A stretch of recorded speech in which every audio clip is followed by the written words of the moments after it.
que queremos la reproducción. Ok, ahora sí, porque entonces podemos hacer uso como haremos amplio de esta grabación. Pues bienvenidos todos. Hemos convocado este foro, este encuentro, ante la negligencia de la CPI para hablar de las víctimas reclamando su derecho. Las víctimas reclaman su derecho. Y hoy vamos a tener la oportunidad de escucharlo. El presidente de nuestra organización, William Cárdenas, hará unas palabras introductorias, breves, que permitan abrirnos al campo. Escucharemos las dos exposiciones de dos directores de Ciciben, Víctor Rodríguez Cedeño y Walter Márquez, y luego pasamos a escuchar, nos hemos preparado para esto, dos testimonios, el de Javier Tarazona de Funda Redes, preso por 1.675 días, se dice rápido, sin razón de ninguna naturaleza, afortunadamente liberado, y vamos a tener con nosotros a Stephanie Migliorini. La doctora Migliorini del Foro Penal es la defensora de doña Carmen Navas de Quero y ahí hizo las diligencias necesarias también por su hijo fallecido. Porque vamos a tener estos dos análisis de víctimas y luego podremos todos participar para dar nuestras opiniones. Sin más, dándole la bienvenida a todos, vamos a ceder entonces las palabras a William Cárdenas Rubio, presidente de CICIBEN. Por cierto, fue el primer venezolano en acudir a la Corte Penal Internacional, apenas creada, o sea, es el primero en actuar dentro de esa corte, que siguen abiertas todas las expectativas en ella, porque no teniendo justicia nacional, tenemos que acudir a la justicia internacional, pero nos hemos encontrado con las trabas que ya bien conocemos. Sin más, William Cárdenas Rubio. Bueno, en primer lugar, muchísimas gracias a todos los que nos acompañan en este esfuerzo por crear un clima de sensibilización en relación a un asunto tan importante para el pueblo venezolano y que nos involucra, yo creo que a todos, como un deber ciudadano. Aquí muchos venimos de formaciones diferentes, de disciplinas muy disímiles, pero confluimos todos en nuestro interés porque se acabe con la impunidad en Venezuela. Si ven, el nombre lo dice, Comité Internacional contra la Impunidad en Venezuela se ha dedicado a llevar adelante este esfuerzo, esta larga lucha en la que se ha convertido el tratar de materializar eh, los derechos de las víctimas ante la única instancia que ha permitido el conocimiento de los gravísimos crímenes que han ocurrido en Venezuela. Entonces, adquiere esto un carácter muy singular y muy especial. Yo por eso les reitero mi agradecimiento y, por supuesto, el esfuerzo de todos los compañeros de CICIBEN para tratar de mantener esta esperanza de justicia, mantenerla viva. Es un compromiso para nosotros y que se manifiesta en la voluntad de continuar manteniendo el proceso que estoy seguro que en algún momento dará los lógicos resultados. Miren, yo inicialmente tengo muy pocos minutos, pero voy a tratar de resumirles el escenario en donde nos encontramos y hacia dónde está dirigida lo que ha sido la lucha de CICIBEN. Estamos ante una Corte Penal Internacional. Todos la conocen, todos ya saben de qué se trata, pero yo voy a agregar unos detalles. Miren, desde los juicios de Nuremberg, la comunidad internacional no había tenido la ocasión de tener un órgano jurisdiccional permanente para conocer los más graves crímenes contra la humanidad. Pasaron 50 largos años desde los juicios de Nuremberg en 1945, en 1946, hasta que en 1998 se firmó el Tratado de Roma, que creó la Corte Penal Internacional de Justicia. Uno de nuestros miembros, Víctor Rodríguez Cedeño, vivió esa experiencia. Vivió la experiencia, yo creo que una de las experiencias desde el punto de vista de la civilización más importante que ha tenido la humanidad en el siglo pasado. Y el Estatuto de Roma, bueno, pues tuvo que ponerse en marcha después de todo ese tiempo en el que se acuerdan de la Guerra Fría, de la que todos hablaron y todo el mundo habló. Bueno, esa Guerra Fría congeló las posibilidades de que se materializara un órgano de esta naturaleza y tuvieron que pasar 50 años hasta que eso se concretó.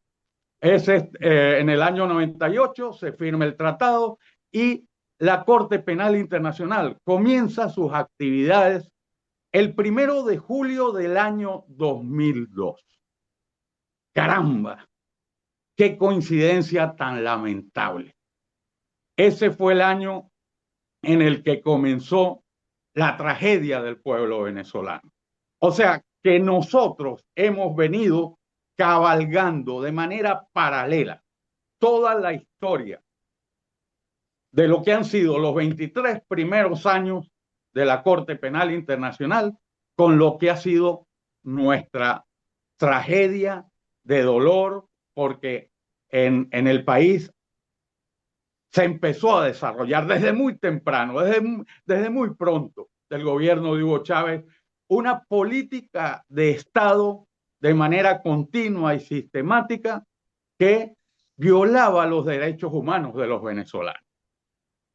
Bueno, les resumo, estos 23 años ya ha comentado nuestro querido vicepresidente Paciano, que efectivamente fue aquí en España donde el año 2003 presentamos una querella por crímenes de lesa humanidad, por los hechos que ya detectábamos y que no dudamos nunca en calificar de que eran crímenes de lesa humanidad, ¿verdad?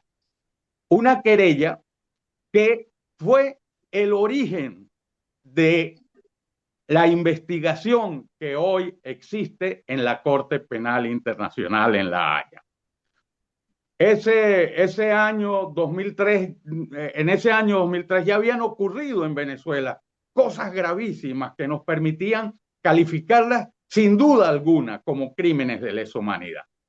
Bueno, pero volvió a pasar lo mismo. De nuevo, esta vez la política de alguna manera llevó adelante sus tentáculos. Y esos tentáculos, así como se tuvo que esperar 50 años para que después de Nuremberg se tuviera una corte permanente que investigara los peores crímenes contra la humanidad, así empezamos nosotros a sufrir la actuación de unos fiscales que duran 9 años en el ejercicio de sus funciones y que fueron dos, uno detrás de otro, Luis Moreno Ocampo, el argentino Luis Moreno Ocampo, y la señora era la segunda fue su vicefiscal durante 8 años, bueno, la señora Fatou Bensouda. William, se te apagó el micrófono, no se escucha.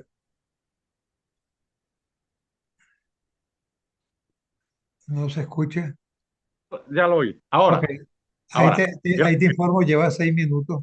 Adelante. Bueno, ya termino. Yo creo que vamos a tener tiempo para. Ya termino. Es muy breve lo que me falta, ¿no? Simplemente decirles, ¿no? Que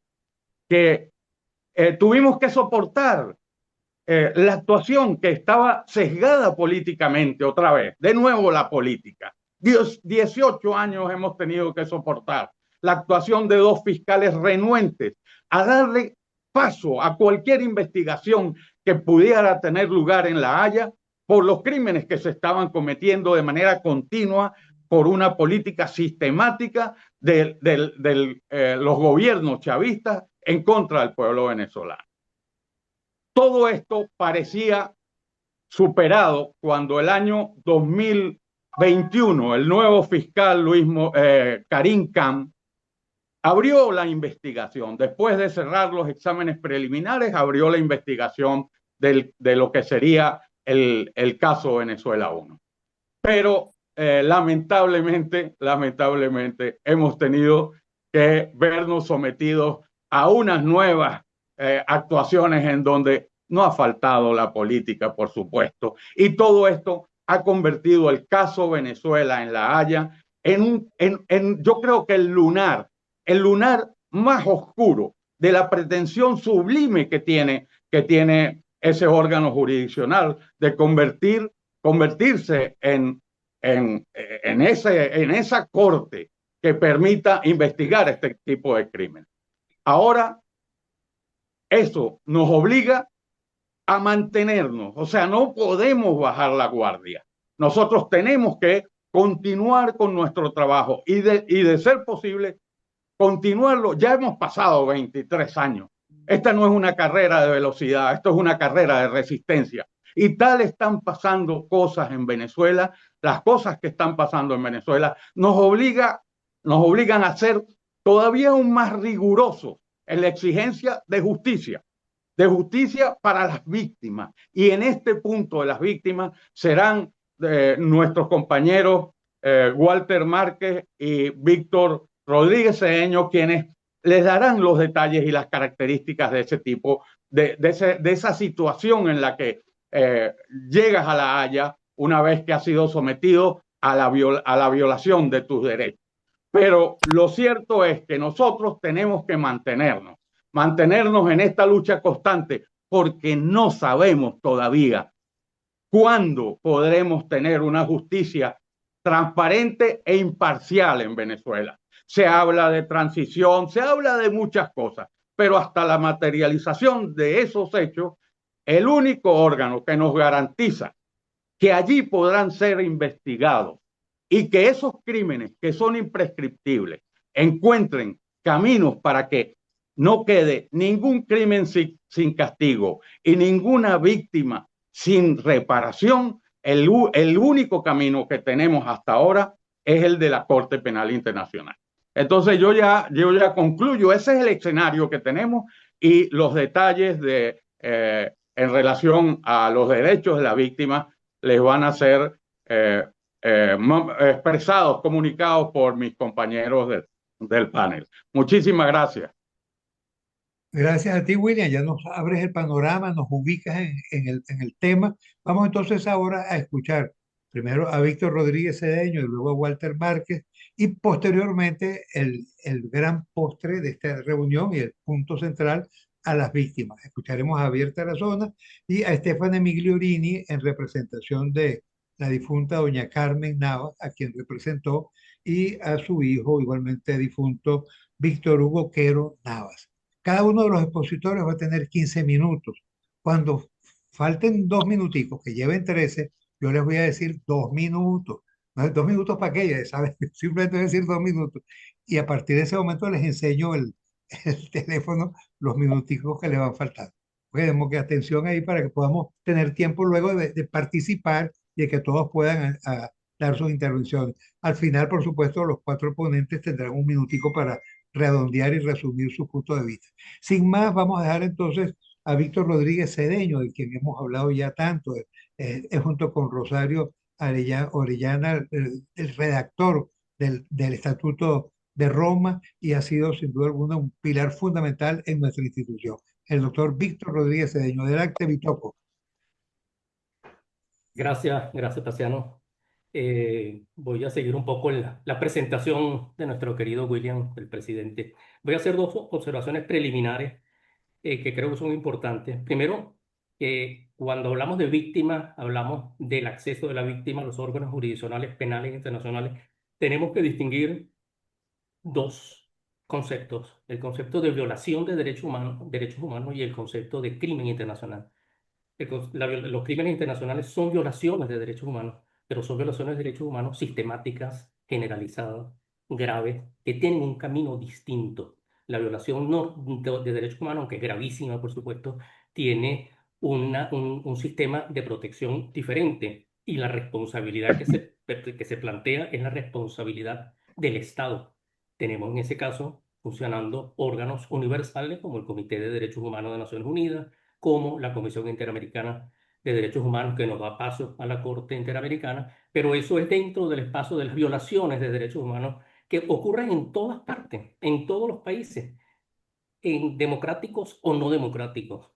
Normalmente hay alguna violación y alguna queja y eso plantea el derecho a las personas, que son las víctimas, los individuos, a enviar comunicaciones o enviar peticiones de acuerdo con el sistema en el que se ubica. Cuando se trata de violaciones de derechos humanos sistemáticas, generalizadas, como política de Estado, que es lo que estamos viviendo nosotros, ya estamos ante crímenes internacionales. Ya no estamos buscando la responsabilidad del Estado, estamos buscando que se establezca la responsabilidad penal internacional individual. Es decir, al autor hay que investigar los hechos y hay que procesar y castigar a los autores de esos crímenes. Al lado de esto, por supuesto, tenemos dos espacios normativos e institucionales totalmente distintos, pero complementarios, y sobre todo tienen un elemento común que es la protección de la persona. Por un lado, todo el sistema de protección de derechos humanos, toda declaración de derechos humanos, todos los pactos, todas las convenciones que conocemos, eso es el derecho internacional de los derechos humanos. Y por este lado tenemos el derecho internacional penal, que es la Corte o la justicia internacional penal. Es decir, la justicia internacional penal y el derecho internacional penal han evolucionado paralelamente, pero en espacios distintos. Cuando nosotros hablamos de la Corte Penal Internacional, pues hablamos nacen los procesos de Nuremberg mucho antes, pero se fortalece a partir de Nuremberg los tribunales ad hoc, los tribunales híbridos, etcétera, etcétera, que se hasta que llegamos a Roma en 1998 y tenemos una institución permanente, una institución que funciona con base en el principio de la complementariedad, es decir, el principio fundamental, esencial de la Corte como institución, es que ella va a funcionar cuando el Estado no pueda o no quiera investigar, procesar y castigar a los responsables, que es lo que está pasando en Venezuela. Por eso nosotros se ha recurrido a la Corte Penal Internacional porque no hay justicia en Venezuela y porque solamente por la vía complementaria es que se puede establecer la responsabilidad de quienes han cometido estos crímenes internacionales durante todos estos años. De manera que estamos ante la Corte. Hay un concepto que es el fundamental, el concepto víctima. La víctima no se planteaba como víctima, entre comillas, ni en Nuremberg, ni en ninguno de los procesos siguientes, sino a partir de 1985, cuando se define la víctima, que es la persona que individual, dice así la Declaración de 1985 textualmente, es la persona que individual o colectivamente haya sufrido daño, inclusive lesiones físicas o mentales, sufrimiento emocional, pérdida financiera o menoscabo sustancial de los derechos fundamentales como consecuencia de acciones u omisiones que violen la legislación penal vigente de los estados, incluido, etcétera, ¿no? Y después, este concepto de víctima, de persona directa, se extiende a los familiares, a las personas que están a cargo de las víctimas y las que también sufrieron cuando sufrieron por defender a las víctimas. Es decir, el concepto de víctima se fue formando a partir de 1985, pero todavía en los procesos de los tribunales especiales de los años 90, recordemos la ex Yugoslavia, Ruanda y los otros tribunales, el concepto de víctima era simplemente una persona en el proceso, pero no se habían acordado los derechos ni de participación, aunque sí de protección como testigo, ni tampoco de reparación.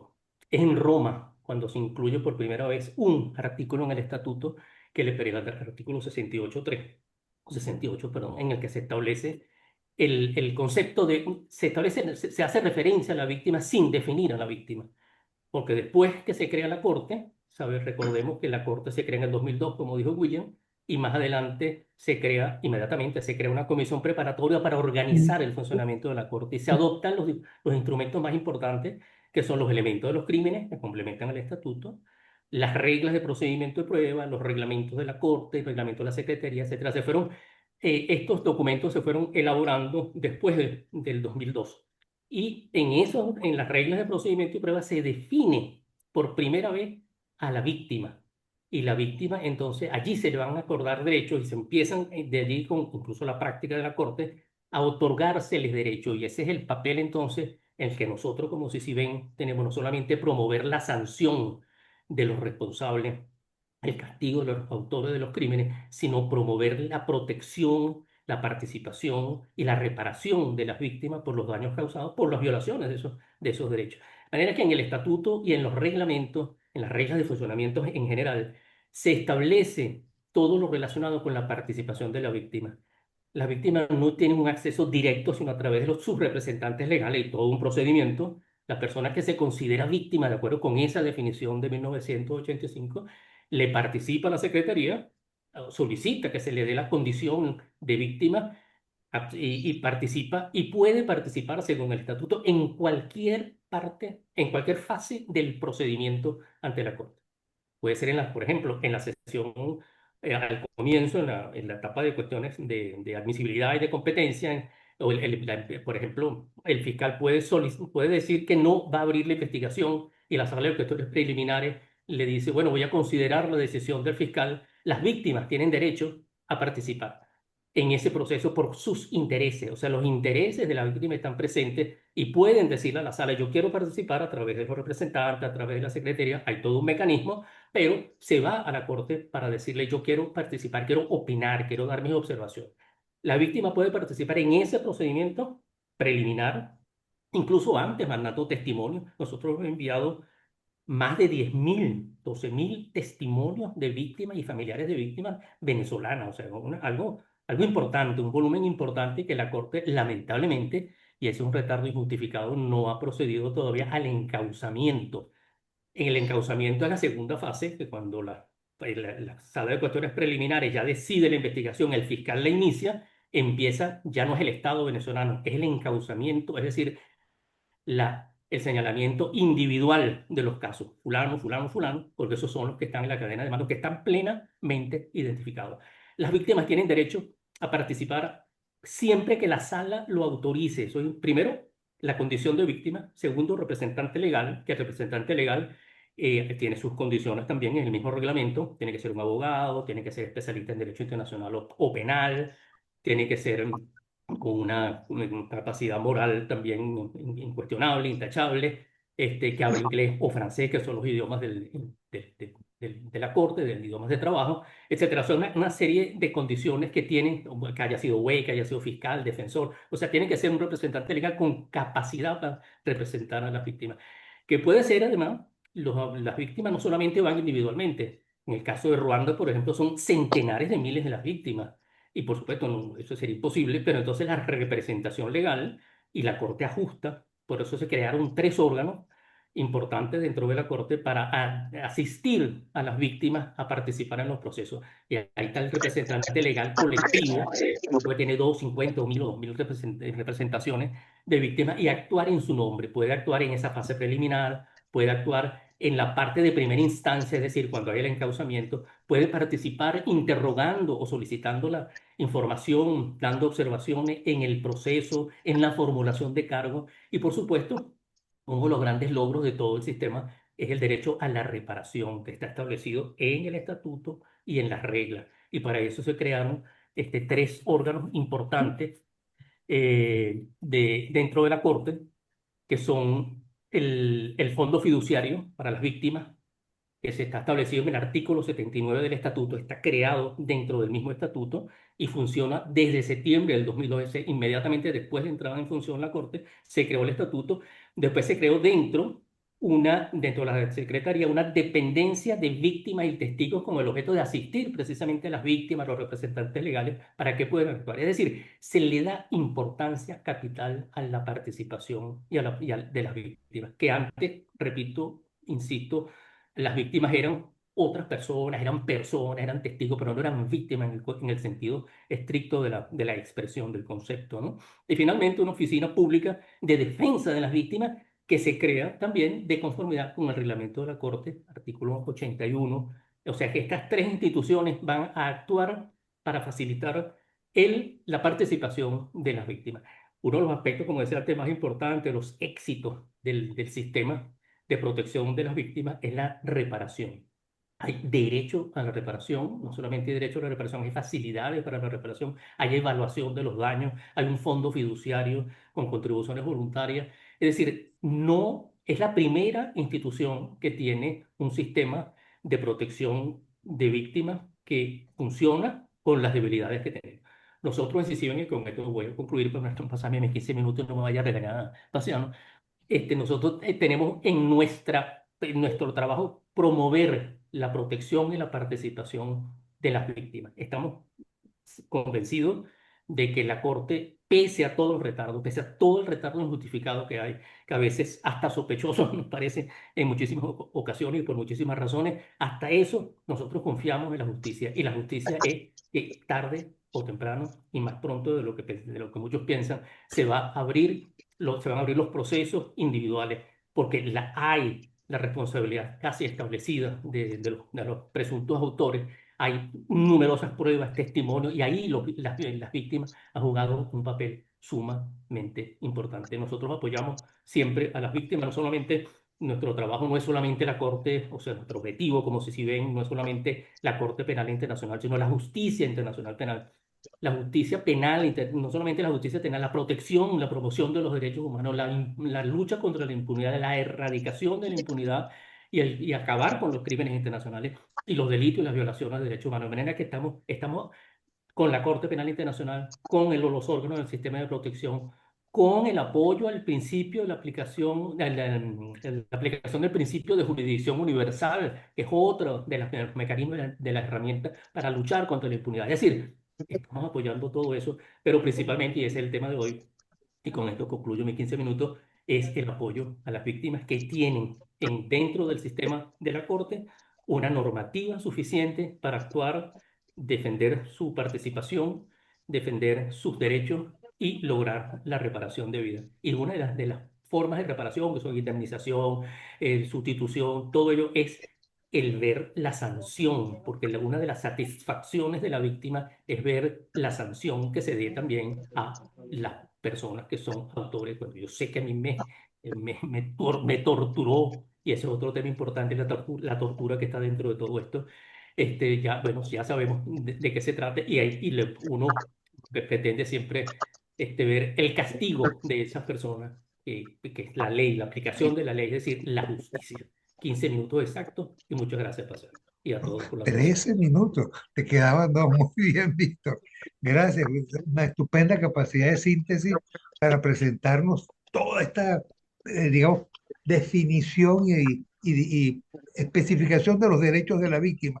¿Cuántas son las víctimas? Millones en de Venezuela, estos crímenes de lesa humanidad, pero 11.500, más de 11.500, como acaba de recordar Víctor Rodríguez, han ido a la corte, a la sala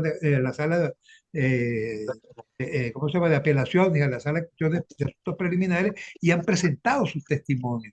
Vamos a hablar ahora o escuchar ahora a Walter Márquez, presidente de la Fundación El Amparo Internacional, director general de CICIBEN, historiador, abogado de vocación, está graduado, pero sabe de derecho tanto o más que quienes pasamos por la Escuela de Ciencias Jurídicas. Y adicionalmente un gran luchador social, un gran investigador, que no se detiene frente a nada. Aquí con nosotros, Walter Márquez. Bueno, un gran abrazo para todos. Después las palabras introductorias de Paciano sobre mí, pues me obliga a hacer un gran esfuerzo de exponer este tema tan importante. Ya el presidente de CICIBEN, William Cárdenas, hizo una introducción sobre el papel de los fiscales. Bitoco nos ha señalado la importancia que tienen los derechos de las víctimas, pero yo voy a hacer una reflexión. A pesar de las miles de víctimas, a pesar de las centenares de denuncias, incluyendo el secretario de gobierno, a pesar de los cúmulos de pruebas, en 24 años la Corte Penal no le ha reconocido los derechos ni a una sola víctima, ni ha enjuiciado a un solo responsable de crímenes de lesa humanidad con respecto a Venezuela. ¿Qué está pasando? Todos hemos sido tolerantes, esperanzadores, confiamos en la justicia, pero no confiamos en esos administradores de justicia. Recordemos que el primer fiscal, Luis Moreno Campos, que recibió la denuncia de William Cárdenas Rubio, de Antonio Ledesma, de Diego Arria, él había sido postulado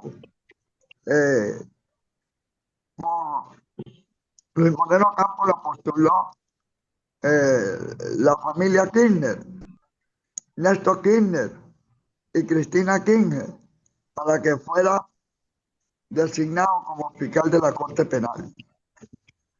Esos nexos, el socialismo del siglo XXI, conllevaron a que él declarara inadmisibles la denuncia de Ledesma, la denuncia de Arria y la denuncia de Cárdenas. Inadmisible, lo cual es un hecho muy grave, sin ninguna explicación, sin una parte de narrativa, ni motivo, ni dispositiva. No llore por eso, Rociano.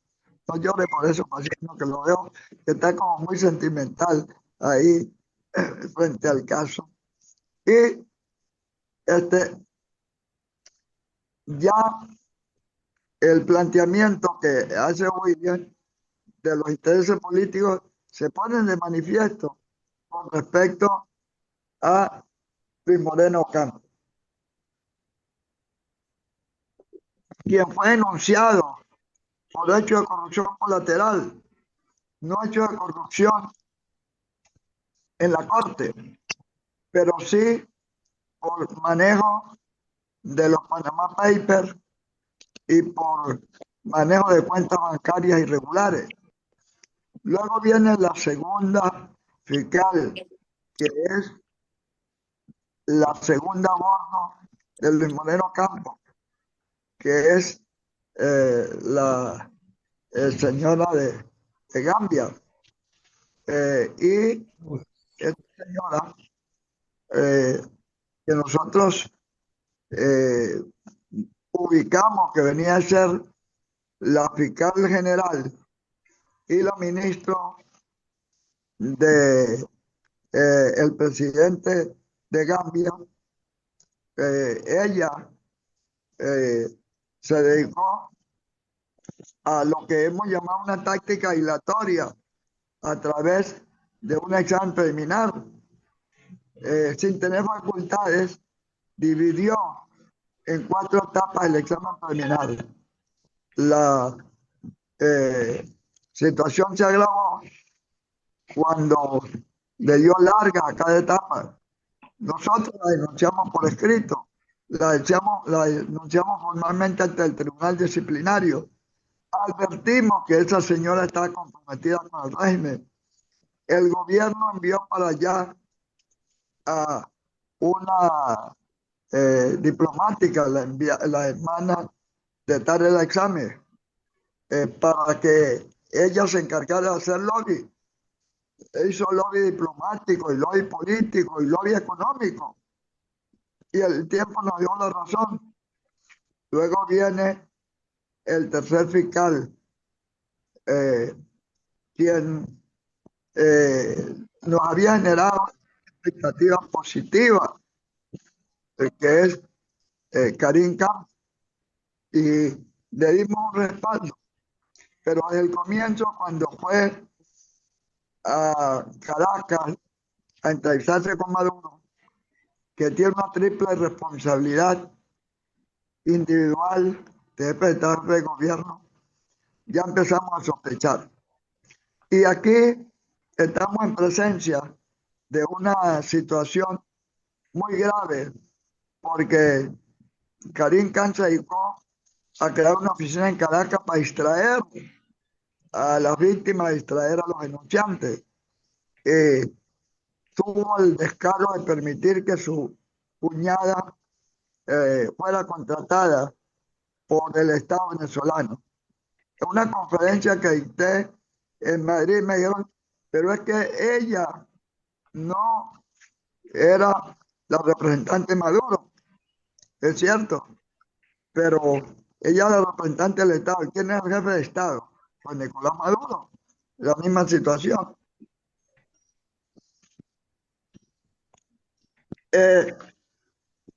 La situación de negligencia grave, incumplimiento grave y retraso injustificado nos llevó a que el 16 de abril del 2026 introdujéramos ante la Sala de Cuestiones Preliminares un recurso de control judicial.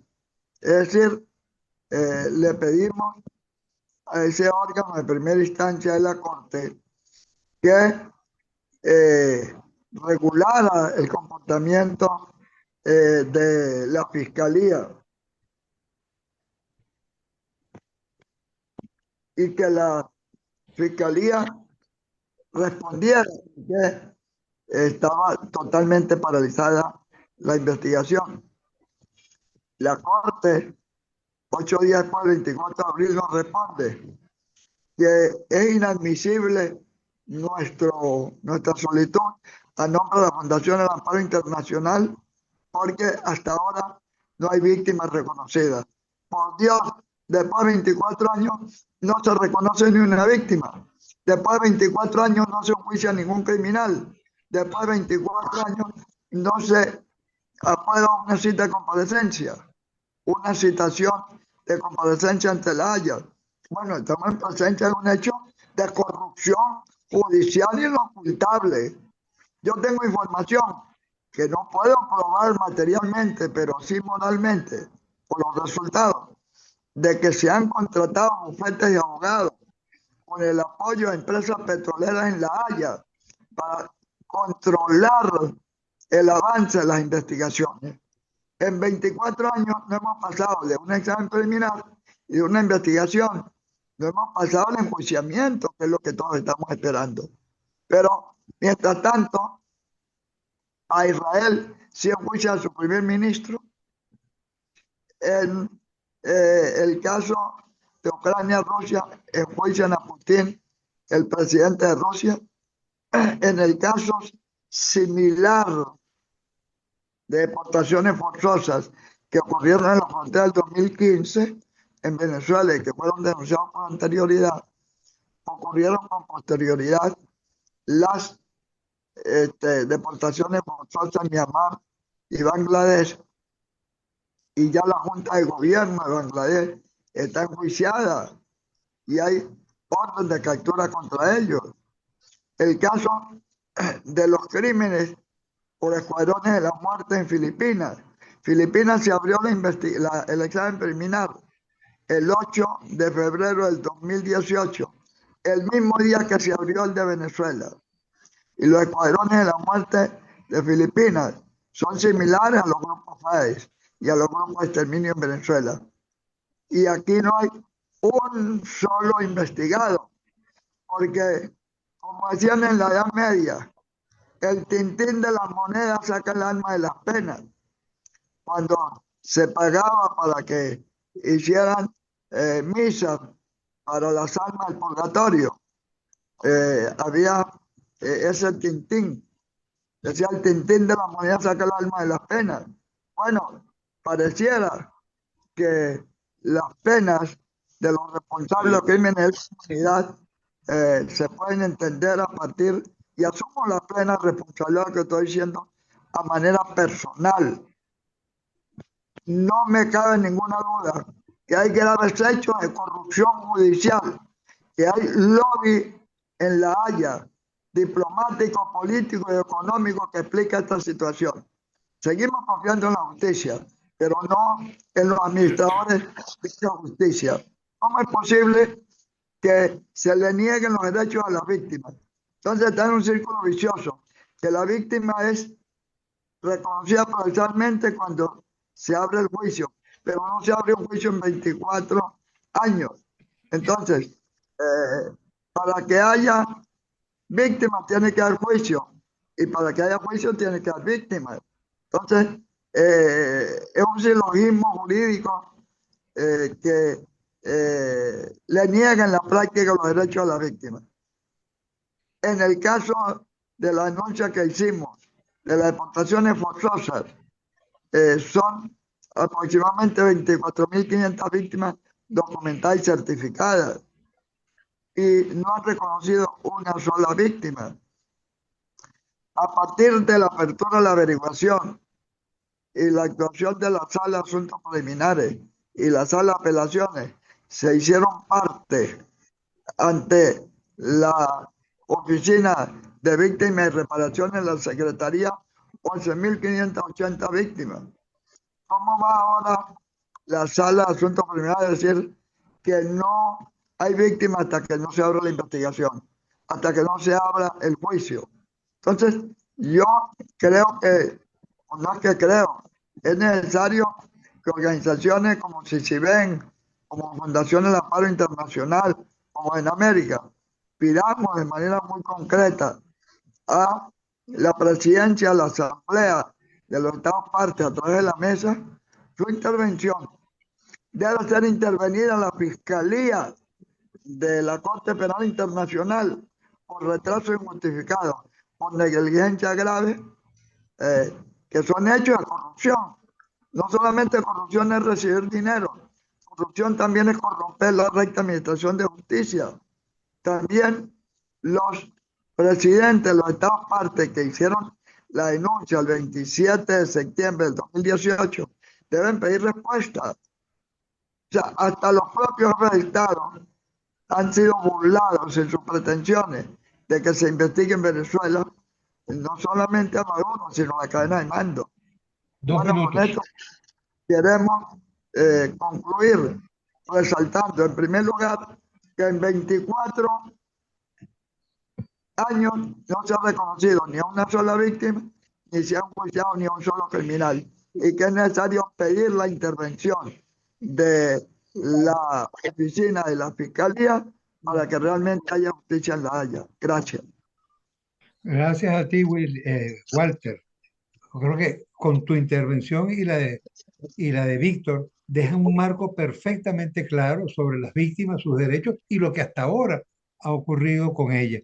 Vamos ahora a tener testimonio de dos víctimas. Javier Tarazona, Walter, no lo veo en la sala, o si habrá llegado. Él se incorpora a las 12. Sí, a las 12. A las 12, en 11 minutos, en 10 minutos. Ok, de todos modos, entonces llámalo. Esto nos permite entonces recibir ahora a Stefano Migliorini. Stephanie es abogado y forma parte o es coordinadora jurídica del Foro Penal Venezolano en Caracas. Stephanie ha dado una lucha impresionante, es de esas gladiadoras del Foro Penal que ha merecido pues el reconocimiento por su valentía, por la claridad de sus luchas. La Orden Miguel José Sánchez, otorgada el año 2024, da testimonio de ese reconocimiento a su capacidad, a su lucha y a su valentía. Stephanie, yo no quiero adentrarme, ha trabajado o trabajó con doña Carmen Navas, que ha generado pues esa reacción inmensa de todo el pueblo venezolano y mucho más allá de nuestra frontera, por lo que significa ese grave crimen. Sin más, Stephanie, te dejamos el uso de la palabra. Bienvenida, muy agradecidos de que estés con nosotros. Hola, muy buenos días. Muchísimas gracias por esta invitación y de alguna manera es importante saber todo esto que ha pasado con la señora Carmen, más allá de que, pues bueno, es algo público, notorio y comunicacional, todo lo que se vivió, toda esa penuria que pasó la señora Carmen en cuanto a la búsqueda de su hijo a partir del primer momento de que ella se entera que está detenido, que fue en el mismo enero de 2025. Víctor Hugo Quero era una persona que tenía 51 años de edad. Eh, Era un comerciante informal, no tenía nada que ver con algún partido político, con alguna militancia política, nada de esto. Él siempre se mantuvo al margen y él lo único que siempre decía que era que quería trabajar, ¿no? Eso fue un 1 de enero, él estaba en la Plaza Caracas, se encontraba con un amigo, él estaba preparándose para ir a visitar a su madre, la señora Carmen Teresa Navas, cuando de pronto interceptaron unos ciudadanos vestidos de negro sin identificación alguna y se lo llevan detenido, sin mostrarle ninguna orden judicial ni nada. Ya por allí estamos comenzando mal, ya que, pues, obviamente, para llevarse a una persona detenida tiene que tener una orden de un juez para llevárselo privado de libertad por la razón que sea de investigación o lo que sea. En este caso, a él no le mostraron ninguna orden de detención para ello, ¿no? Posteriormente, se tiene conocimiento a través de la señora Carmen en su oportunidad que nos contó, se lo habían llevado para la sede de la DGCIN en Boleíta. En la sede de la DGCIN de Boleíta duró aproximadamente un mes. Allí también se le violaron todos sus derechos, su derecho a la defensa, el debido proceso, todo, ya que no se le permitió desde el primer momento llamar a su familiar o a un abogado de confianza para indicarle que él estaba detenido en la sede de la DGCIN. La señora Carmen comenzó la ardua búsqueda en todos los centros de reclusión. Incluso fue muchísimas veces hasta la sede de la DGCIN Boleíta, preguntaba por su hijo Víctor Hugo Quero y pues le decían que él no se encontraba allí. Posteriormente, ella en el mes de febrero del mismo año 2025, es decir, el 26 de febrero exactamente, es decir, casi 2 meses después, claro, ya ella había tenido un camino de búsqueda y al ver que no tenía respuesta, ella decide iniciar con una denuncia ante la Defensoría del Pueblo el 26 de febrero del año 2025, donde exigía que le dieran respuesta acerca de dónde estaba su hijo. Posteriormente, le habían dicho que presuntamente él estaba en el Rodeo 1. Incluso tuvo conocimiento de quién era el defensor público que le habían asignado a Víctor Quero en ese momento. Ella fue en muchísimas oportunidades para conversar con él. Yo incluso en muchas oportunidades de esas conversaciones yo la acompañé. Sin embargo, lamentablemente, los defensores públicos no permiten que los abogados privados tengan comunicación con ellos. O sea, eso está terminantemente prohibido. Entonces, bueno, de alguna u otra manera uno eh, iba recomendándole a la señora Carmen que podía conversar, que podía preguntar. Bueno, y la señora Carmen también fue bastante habilidosa y bastante activa esa señora, ¿no? A pesar de la edad que tiene. Se hicieron muchísimas denuncias en Fiscalía de Derechos Humanos, en la Defensoría del Pueblo, en tribunales, incluso en oportunidades se fue hasta el tribunal para consignar un habeas corpus para que el propio tribunal nos diera información acerca del paradero de Víctor Hugo Quero, cosa que la Unidad de Distribución y Recepción de Documentos del Palacio de Justicia de Caracas, es decir, la URDD, no nos quiso recibir el escrito de habeas corpus. En tal motivo, nosotros procedimos a denunciar eso ante la Inspectoría de Tribunales, ya que esta persona, Víctor Hugo Quero, tenía más de un año desaparecido. La madre no sabía nada de él, no tenía conocimiento de él, no le habían permitido nunca una llamada, no le habían permitido ni siquiera una visita, nada, absolutamente nada. Y pues el tribunal obviamente que hace la unidad de distribución, de recepción y distribución de documentos. Lo único que ellos tienen que hacer es recibir y distribuirlo al tribunal. Y posteriormente el tribunal es el que tiene que tomar la decisión en cuanto a esa solicitud, cosa que se nos negó. Bueno, denunciamos, después la denuncia pasó a la DEN. Posteriormente, nosotros fuimos hasta el Palacio de Justicia nuevamente, yo fui en compañía de la señora Carmen. La señora Carmen nos estuvo a nosotros designando como abogados, o sea, es decir, ella quería revocar al defensor público que Víctor Hugo Quero tenía en esa oportunidad y designarnos a nosotros como los abogados de confianza de ellos para poder intermediar en la situación de él. Nos llama mucho la atención que cuando fuimos, la secretaria del tribunal, una de las cosas que nos alega es que no nos puede recibir la designación de Víctor Hugo, ya que le habían hecho poco tiempo antes la audiencia preliminar y el expediente estaba con el juez para la firma y así poderlo ser distribuido a un tribunal de juicio.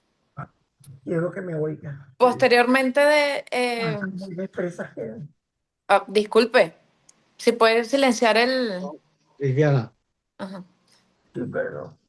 Lilia, cierra tu Ajá. micrófono. Lilia, ya lo tienes. Está Sí, cerrado. bueno, entonces, claro, llama mucho la atención de que a la señora Carmen nunca le dieron respuesta, nunca le dieron información de su hijo. Lo único que básicamente le decían de lo que era la Defensoría del Pueblo, que estaba en el Rodeo 1, pero más allá de cualquier información o algo, no tenían nada.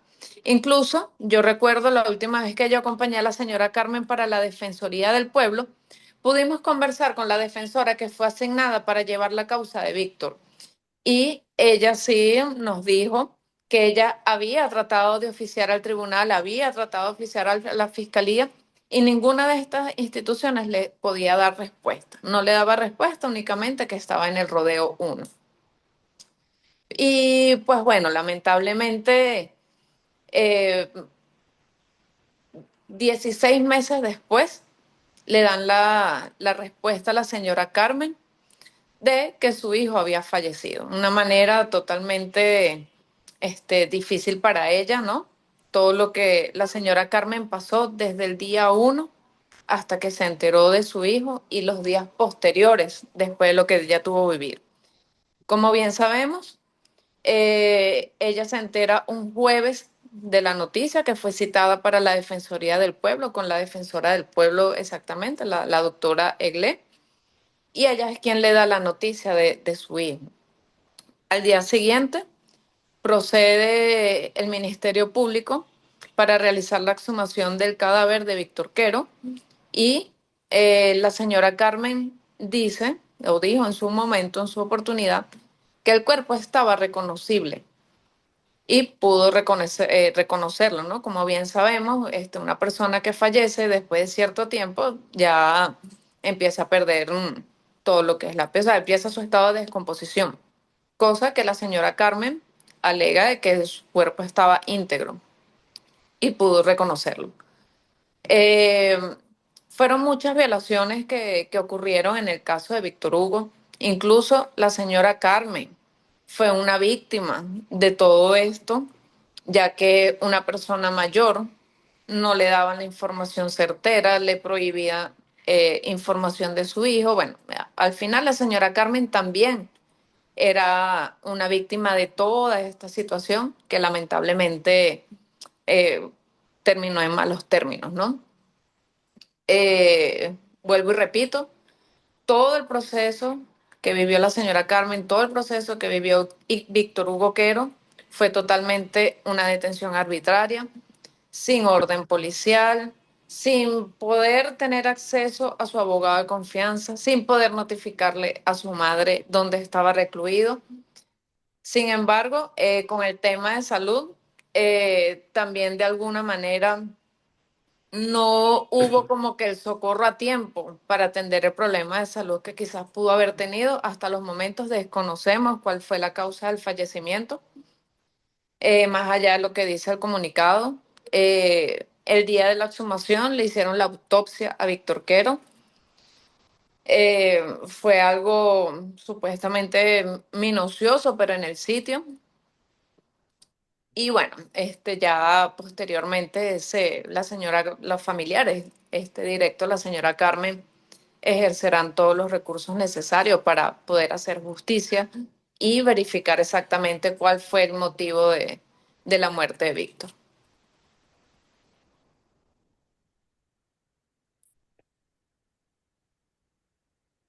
Gracias, Stephanie. 10 minutos. Te quedaron 5 que los dejamos para luego, seguramente para Marciano, responder las distintas preguntas que van a surgir. Si me dices Marciano, algo, Con Luis. gusto, sí. sí, ahí está en el chat una solicitud del derecho de palabra en nombre de la Asociación de Parlamentarios Jubilados de su presidenta Lilia Arbelo Alemán. Por favor. Ok, vale, con muchísimo gusto pero déjame primero preguntarle a Walter si conectó con Teresona, que dijo que se podía conectar a las 12 y son justo ahorita a las 12. No ha aparecido, ¿no? No ha aparecido todavía. Ok, perfecto. Entonces vamos a iniciar con Lilia. Si quisiera pedirles que pudiéramos hacer intervenciones breves de aproximadamente 2 minutos para que nos dé tiempo a varios de los que puedan querer preguntar e interrogar a, Muchas gracias, a los gracias de panelistas. verdad.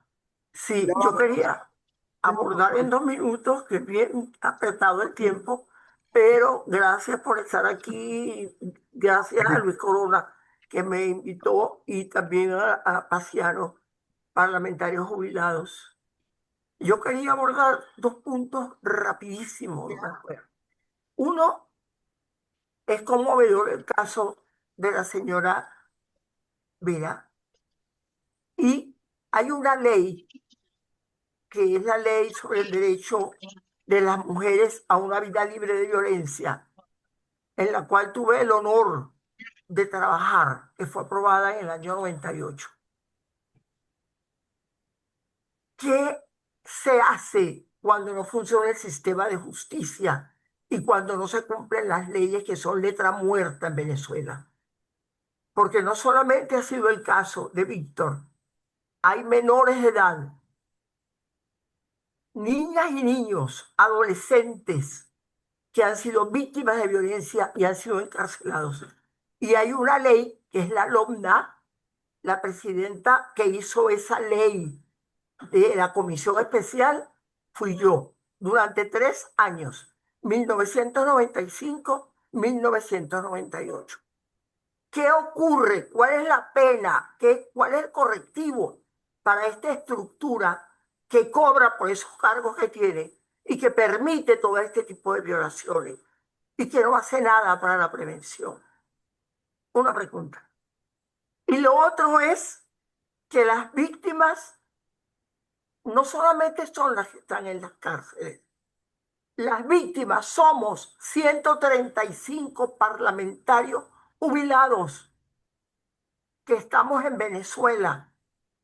3 de ellos están acá en esta importantísima reunión, que son Paciano, Luis Corona y Walter. Testigos de lo que yo voy a decir. El mes, primero, la homologación, si no existe, se está violentando un derecho universal, que es la igualdad. Y se está violentando el artículo 21 de la Constitución de la República de Venezuela, que es la igualdad. No hay distingos. Y no existe la homologación entre activos y jubilados en esa asamblea que es producto de un 10% del electorado que la eligió. La considero irrita. Un 10% votó, o menos. Y ahí están. Ahora bien, hace 2 días, hace 48 horas, cobramos el mes de mayo, después de una pelea insigne donde participaron todos, lo de oposición, porque parece que los activos nunca van a llegar a ser jubilados. O sea, querrán morir jóvenes o no sé, pero no se solidarizan con nuestra lucha. No solo eso, el Instituto de Previsión Social del Parlamentario, que se creó hace 54 años, 54 años, la Junta Administradora me ha excluido de algunas reuniones donde yo debo estar solamente con derecho a palabra, pero sin derecho a voto. Eso también es una desigualdad. Y no solamente eso, hay unos bonos cuyo conocedor es nuestro querido Walter Márquez. El destino de 39 millones de dólares no se sabe. No se sabe dónde están. Cada año se mueren 12, 11 parlamentarios jubilados sin disfrutar de $1 de ese dinero que está allí hace 54 años. últimamente está en una empresa bancaria que está quebrada. Está, bueno, Walter sabe más que yo sobre esto, pero somos víctimas, no somos víctimas encarceladas, porque las únicas víctimas no están en prisión. Sin embargo, quedan más de 100 mujeres que están presas todavía, víctimas de violaciones y de todo lo terrible que le pueden hacer a una mujer en su dignidad. Y los parlamentarios jubilados somos víctimas, porque cuando no se tiene para comer, cuando no se tiene para medicarse, para visitar un médico, eso también ocasiona muertes y tenemos víctimas también. Cuando la gente no tiene con qué hacer un mercado, porque no le pagan, ¿cuál es el motivo? Cuando nos quitaron 4 meses de un bono navideño que se daba y que en este diciembre 25 no se recibió. Somos víctimas. O sea que además de las víctimas encarceladas, hay 135 víctimas en lo social, en la seguridad social, en la salud, en la alimentación. Las viudas ganan 520 bolívares y un plátano cuesta 600 bolívares. Y ese es el salario de una mujer viuda o de un hombre viudo. Bueno, eso lo quería acotar porque se está hablando de víctimas y son como varios tipos de víctimas. Eso quería acotarlo y ojalá que también sea resuelto y tomado en cuenta. Porque las canas no es el único legado que nos queda de vivir más de 30 años, de 20 años. Personas de 90 y 96, 95 y 80. Se le da 70. No hay justicia. No hay justicia. Cuando no hay justicia, hay víctimas. Víctimas muertas y víctimas vivas en vías de morir también con muchas carencias, injusticias. Muchas gracias.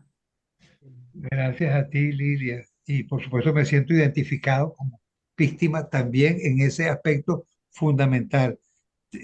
Has puesto sobre relieve pues, una denuncia bien importante. Vamos a pedirle a lo mejor a Víctor Rodríguez que prepare una respuesta a la primera parte de la intervención de Lilia, lo que tiene que ver con el aspecto jurídico. Y me gustaría que Stephanie vaya pensando en una respuesta. A mí me impresionó mucho el que ese cadáver hubiese sido tan pronto, digamos, procesado, el levantamiento del cadáver, esa velocidad con la que se hizo de un día para otro, lejos de dar satisfacción, me dio la impresión de que era una manera de trampear la situación. Y luego si ella estuvo sola ahí y hubo algunos, ya supongo que tú no pudiste estar o no te permitieron estar. ¿Quién la acompañó a doña Carmen en esa actividad? No ha llegado Iraida, todavía. Iraida Blanco está pidiendo la palabra. Sí, ya la vi, pero te Ok, pregunto, ok. ¿llegó Tarazona? No. Todavía no. Ok, entonces escuchemos a Iraida, luego Víctor da respuesta a las primeras preguntas que nos hizo Liliana y continuamos. Adelante, Iraida. Tienes que abrir el micrófono.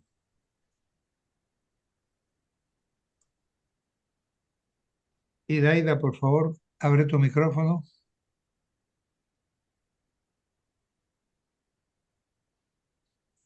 Bueno, debes tener alguna dificultad, Iraida, con el micrófono. Vamos a ceder la palabra a Gonzalo. 2 minutos, por favor, cada uno. Adelante, Gonzalo. Gracias, Paciano, y excelente la exposición. Yo quiero apoyarme en las consideraciones de Walter Márquez. La Corte Penal Internacional genera tanta decepción por sus retardos que me hace recordar aquella frase que hay algunos más iguales que otros, porque ha procedido con alta celeridad en unos casos y cero celeridad en el caso nuestro. Y llego al extremo y es mi preocupación y mi pregunta. ¿Qué pasa con esta corte que aparentemente es peor que las cortes venezolanas? Las cortes venezolanas actúan nada más que en lo que les interesa al régimen, pero esta corte como que actúa nada más que en lo que le interesa No sé cuál es el régimen y me recuerdo el juez Baltasar Garzón. Entonces dejo la preocupación porque esta corte genera mucha preocupación. Gracias, Iraida Gonzalo, Blanco por creo que tu ya tiene el comentario. micrófono. Vamos a escuchar a Ya tengo Iraida. el No, yo me quería unir al problema de los jubilados, los parlamentarios jubilados. Por otra parte, estamos los trabajadores eh, pensionados. Ustedes deben saber que hay convenios de seguridad social con muchos países que entraron en vigencia en el año 1990. Es decir, Venezuela debe pagar a sus pensionados residentes en los países con los cuales ha suscrito el convenio de seguridad social, así como, vamos a poner el ejemplo, España tiene un convenio con Venezuela y España sigue desde 1990 cumpliendo con ese convenio de seguridad social y paga a sus pensionados puntualmente residentes en Venezuela, les envía sus pensiones puntualmente. De hecho, la Seguridad Social española le ha escrito muchas veces al Seguro Social venezolano exigiéndole que cumpla con el convenio, porque hay casos donde hasta los ayuntamientos, ya el gobierno español está pagando hasta funerales y entierros de personas, de pensionados venezolanos, porque, bueno, en la ruina hay gente que tiene otros recursos o lo ayudan los hijos, porque es muy difícil encontrar un trabajo a estas edades, pero hay gente que vivía de eso, que era en su momento una buena suma. Y ese convenio fue cumplido por Venezuela desde 1990 hasta diciembre de 2015, cuando Maduro dejó de pagar. En principio creímos que era un retardo o algo así, pero no. Hasta un periodista español, Jordi Évole, fue a Miraflores y lo entrevistó, y cuando lo supimos, todos los pensionados empezamos a decir, pregúntale a Maduro, que por qué no paga. Y fue tan descarado, tan cínico, que dijo, pero yo no sabía. Yo le voy a dar órdenes al ministro y le doy mi promesa que voy a cumplir como cumplió todo, que en diciembre de este año, eso fue el año 2017, vamos a cumplir con esa deuda. Eh, entonces, por supuesto, nadie creyó y no nos pagó nunca, ¿no? Y el periodista volvió a ir en 2018 y tituló su entrevista Las promesas incumplidas de Nicolás Maduro. Y entonces le respondió, usted incumplió porque usted me dijo el año, yo no me acuerdo. Perdón, pido perdón. Ya yo le he dado instrucciones al ministro, lo cual, no sé, para que ponga el día. Y esa deuda es enorme, Paciano. Eso creo que es impagable, porque Así de es, acuerdo con él, sí, eso es impagable, porque así es, Mario. sí, aunque el salario mínimo esté en 130 bolívares y haya estado hasta en 7 bolívares, en cuanto a las pensiones, hay años, 3 o 4 años, donde por la Providencia 19 de Sencoex, que todavía estaba vigente, nuestras pensiones han debido ser de $2.000. Vale, Hay una deuda tremenda.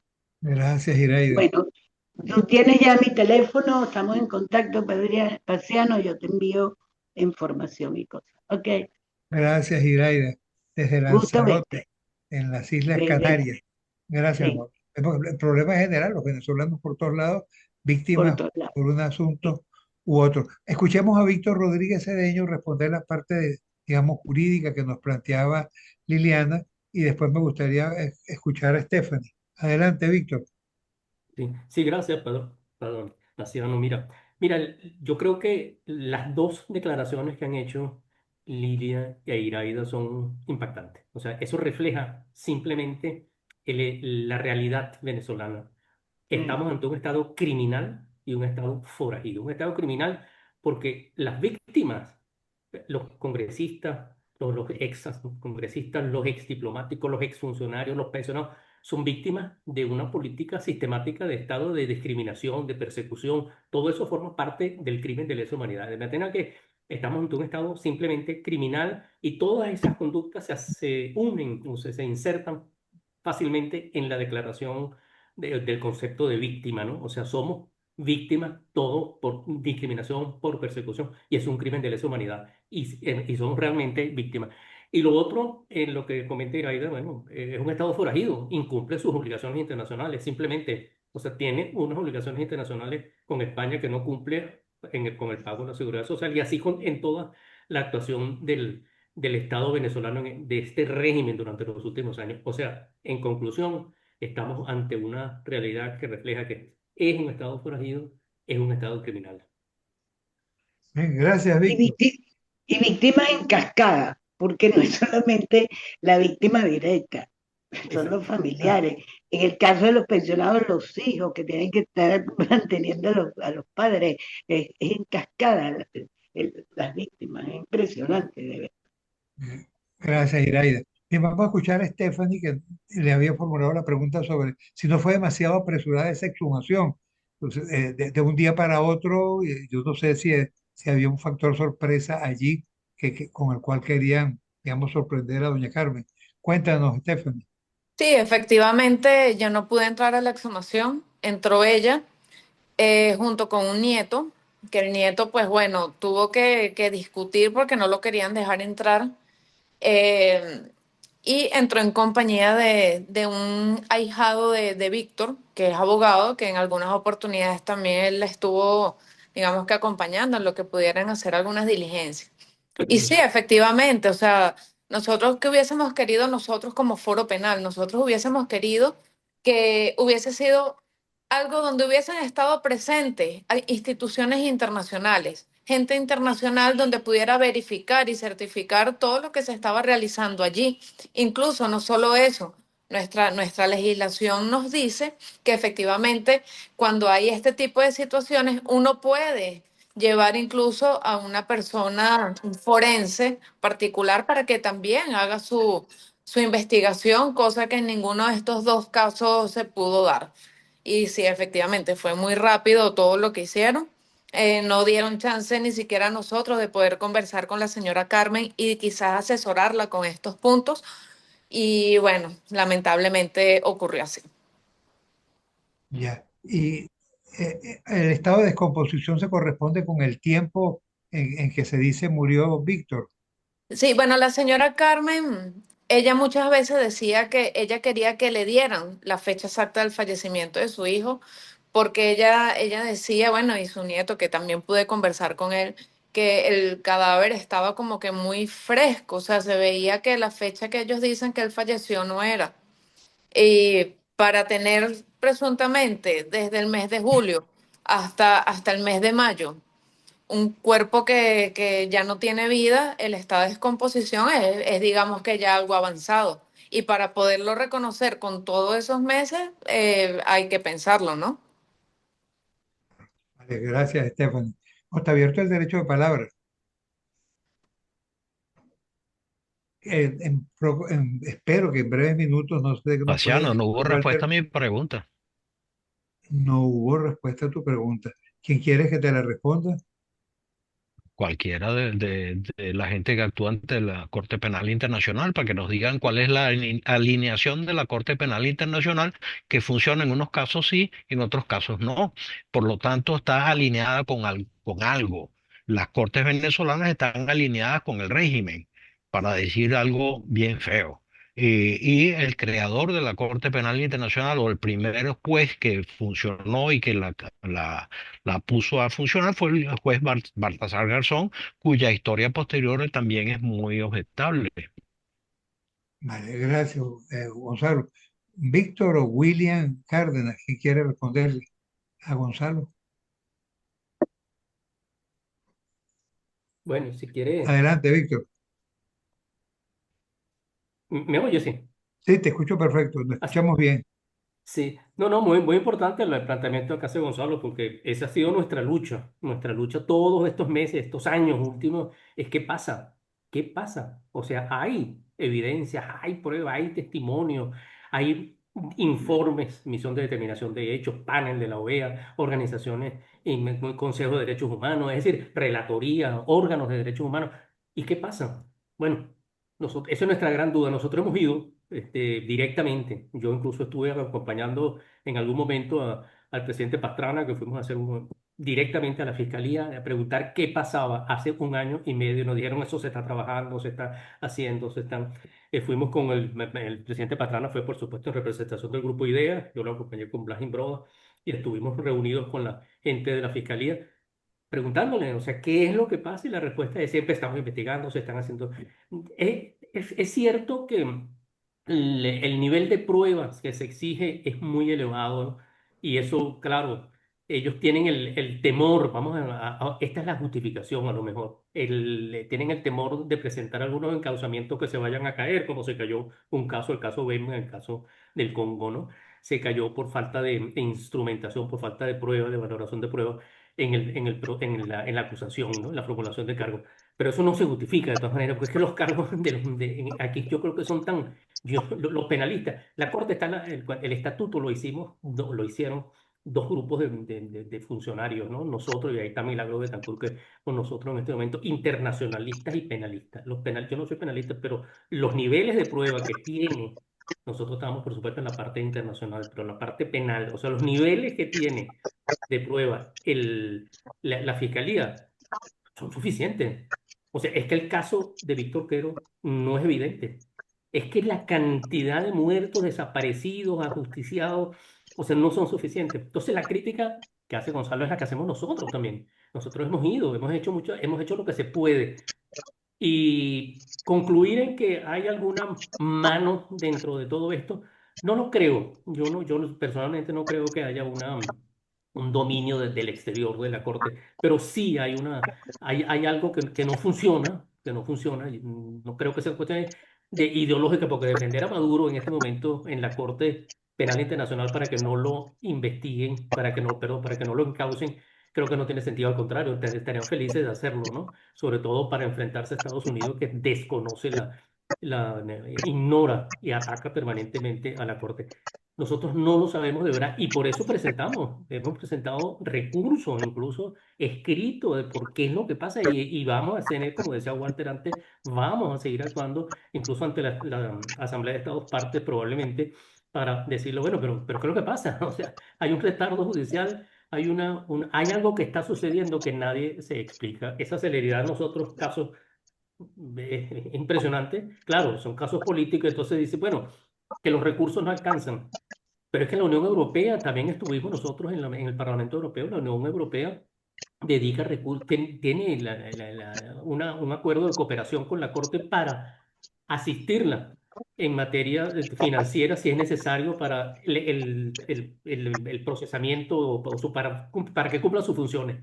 Y tampoco, o sea, es cierto que los costos no son fáciles, o sea, traer testigos, proteger testigos desde el Congo, de Ruanda, de Irak, desde Ucrania, o sea, no es fácil, ¿no? Y me imagino que económicamente son no sé cuántos millones de dólares el presupuesto, pero hay también contribuciones voluntarias importantes, o acuerdos importantes de cooperación que implican lo financiero, como el de la Unión Europea, y no pasa nada. O sea, yo comparto esa crítica. No voy a ir al extremo de decir que hay una manipulación extraña, mala, pero hay algo que no funciona y nosotros vamos a insistir porque una cosa sí, la Corte es el producto de un esfuerzo de 140 años.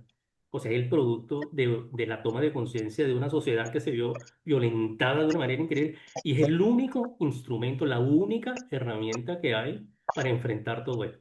Ineficiente. Y en tan ineficiente es que, bueno, lo primero que nos preguntamos es cómo la Corte va a pedir la detención de Delcy Rodríguez y quién la va a entregar, por ejemplo, a Nicolás Maduro. O sea, tiene unas debilidades tremendas, pero es lo único, es la única herramienta que hay y que de alguna manera funcionará en su momento y hará la justicia que tiene que hacer. Sí, señor, que haya justicia en la Haya, que es lo que hemos venido Que planteando. haya justicia en la. Así es. Tatiana, pide la Sí, palabra. sí, claro, Walter, adelante. Mira, el 1 de marzo del año pasado, perdón, del 2024, fue la última actuación de la Fiscalía de la Corte Penal públicamente que apareció en su página. De ahí para acá no ha habido una sola actuación de la Fiscalía de la Corte Penal. Hay tres hechos importantes retraso injustificado. O sea, hay un retraso. ¿Se justifica o no se justifica? Es injustificado. Hay negligencia grave y hay incumplimiento grave. Tres hechos que comprometen a la Corte. Yo sí creo que ahí hay hechos graves de tráfico de influencia, de corrupción procesal, para no hablar de corrupción económica, de un intenso lobby político y diplomático. Eso es lo que justifica lo que está pasando. Además, hay un hecho muy concreto. Las denuncias que hicimos sobre el cierre de fronteras y las deportaciones forzosas en agosto del 2015. Eso está aprobado con un informe de la Unidad de Gestión de Riesgo de Desastres que individualizó 24.500 víctimas, adscrito a la Presidencia de la República de Colombia. Un informe del Procurador General de Colombia que denunció el caso ante la Fiscalía. Un informe de la Comisión Interamericana de Derechos Humanos que vino al sitio en compañía de Luis Almagro y presentó un informe. Un informe de la Oficina de Ayuda Humanitaria de la ONU. Un informe de la Fiscalía General de Colombia. Una sentencia de la Corte Constitucional Colombiana que dice que es un hecho público y notorio exento de pruebas, pero que a pesar de ello el gobierno colombiano probó con una serie de documentos lo que ocurrió allí. Eso es indiscutible. Simplemente pedir copias o ni siquiera pedirlas porque son documentos públicos. La sentencia de la Corte Constitucional Colombiana es pública. El informe de la Secretaría General de la OEA es público. El informe de la Unidad de Gestión de Riesgo de Desastres es público. ¿O es que tenemos que probar que Nicolás Maduro ordenó el cierre de fronteras? ¿O es que tenemos que probar que Nicolás Maduro era el comandante en jefe de las Fuerzas Armadas? ¿O es que tenemos que probar que fueron deportados, entre deportados y desplazados, 24.500 víctimas? Eso es un hecho incontrovertible. Eso es una vagabundería de la Corte Penal, para hablar en otros términos. Ya basta de tanta complacencia con la Corte. La Corte está metida en una jugada a través de la Fiscalía con el régimen venezolano. Antes era con Maduro, ahora está con Delcy Rodríguez. Delcy Rodríguez está incluida en la cadena de mando de las 10 personas que denunciaron 6 jefes de Estado y de Gobierno en base a un informe elaborado por Luis Almagro y 3 expertos internacionales. Es miles de pruebas, centenares de denuncias, amplia cantidad de víctimas. Es una vagabundería de la Corte Penal y asumo plenamente la responsabilidad. Yo no voy a seguir ocultando la indignación que sentimos por ese organismo internacional que ha estado encubriendo los crímenes de lesa humanidad en Venezuela. Bien, gracias, Walter. Grave la denuncia y valiente. Walter está en Venezuela, en San Cristóbal, y sigue siempre dando la cara desde allí valientemente. Llega Javier Tarazona, tenía una pregunta para Stephanie, pero creo que la hacemos luego. Vamos a escuchar a Javier Tarazona Sánchez, quien se había excusado de poder estar a primera hora con nosotros. Tuvo 1.675 días preso de manera injustificada, sin razón de ninguna naturaleza, simplemente por opinar en su condición de directivo, coordinador, vocero, presidente de Fundarredes. Yo creo que no requiere más presentación. Te vamos a dar, Javier, 15 minutos. Cuando lleven 13, es decir, que te falten 2, yo voy a decir 2 minutos y seguramente te mostraré el teléfono con la cuenta de los minutos. Adelante y bienvenido. Tiene que abrir el teléfono, el micrófono, Sí, perdón. bueno, un saludo para todos mis hermanos que están haciendo un esfuerzo indudablemente extraordinario por la documentación, por la incidencia pública, por la visibilidad de del dolor de tantas víctimas que durante estos años en Venezuela han transitado por pruebas que no solo han provocado más revictimización, que han provocado unos patrones perversos de arbitrariedades, sino que sin duda alguna han eh, generado eh, una realidad que demanda por parte de nosotros como activistas una tarea de reconstruir la memoria social para dar garantías de no repetición e incluso de nosotros mismos provocar acciones concretas que permitan la reparación a las víctimas. Porque si bien es cierto, el Estado es quien debe reparar, si quedamos esperando al Estado, nunca va a existir la reparación. Y cuando digo nunca es, al menos quienes hoy ejercen el poder van a seguir en un estado de negación porque lo estamos viviendo en este momento. En esta intervención quisiera, en primer lugar, pues, saludar este espacio, decirles que como activista viví 4 años y 7 meses una prueba por demás dolorosa. Yo fui objeto de un secuestro el día 2 de julio del año 2021 en la sede de la Fiscalía del Ministerio Público en el estado Falcón, en la ciudad de Coro, donde fui a buscar protección porque hombres armados estaban merodeando en los lugares donde yo estaba el día 1 de julio y el propio 2 de julio, haciendo activismo, participando de programas de radio, y al ver estos hombres armados, encapuchados, pues sentí miedo y acudí al Ministerio Público a buscar protección. La respuesta es que hombres armados del grupo FAES y del SEBIN me detienen de forma arbitraria, me secuestran, me golpean en la sede del FAES junto a mi hermano Rafael Tarazona, que su delito es ser mi hermano, un hombre ligado a la empresa privada como ingeniero electrónico, nada que ver vinculado al activismo, y me llevan detenido junto a Omar de Dios García, activista, abogado, coordinador de Fundarredes en el estado Falcón. Junto a nosotros también detuvieron a Johnny Romero. Johnny Romero es un activista de derechos humanos del estado Falcón, quien tiene a su hijo desaparecido en alta mar.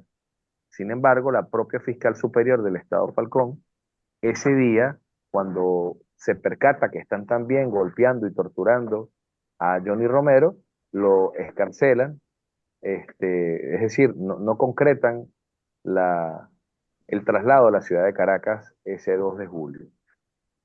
Allí inició una durísima prueba para la familia, para nosotros. Fuimos objeto de tratos crueles, inhumanos y degradantes. Fuimos objeto de una desaparición forzada.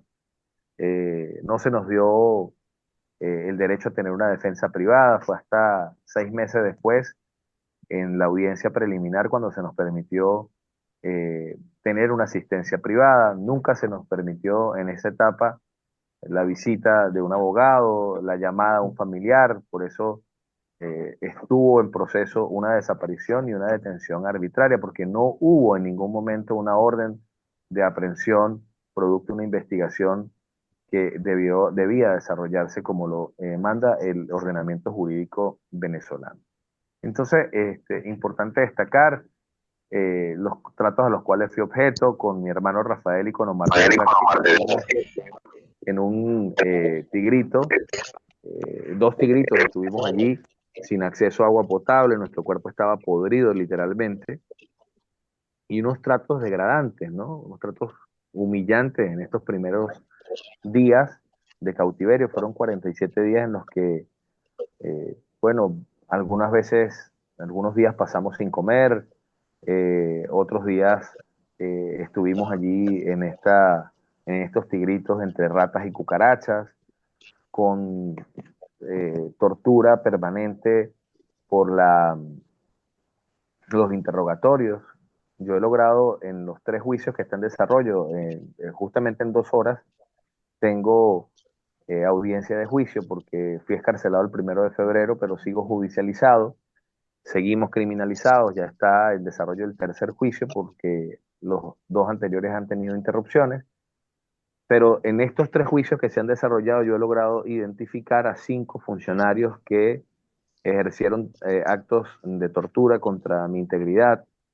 Mi madre de 70 años fue allanada a su casa y fue privada de libertad. Recuerdo que me comentaban luego en visita que el hermano Walter Márquez estuvo allí siempre levantando la voz por esta situación que mi madre vivió, porque bueno, Walter ha sido vecino de toda la vida allí en mi casa.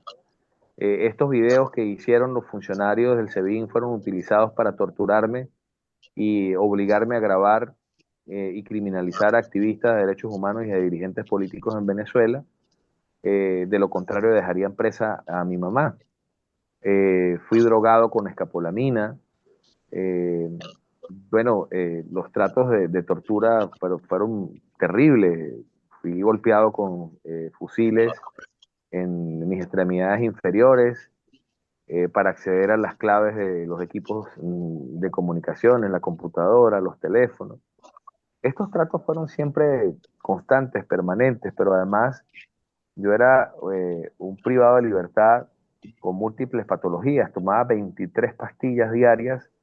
Al principio se me negó el consumo de los medicamentos. Nunca tuve asistencia médica especializada durante esos 1.675 días.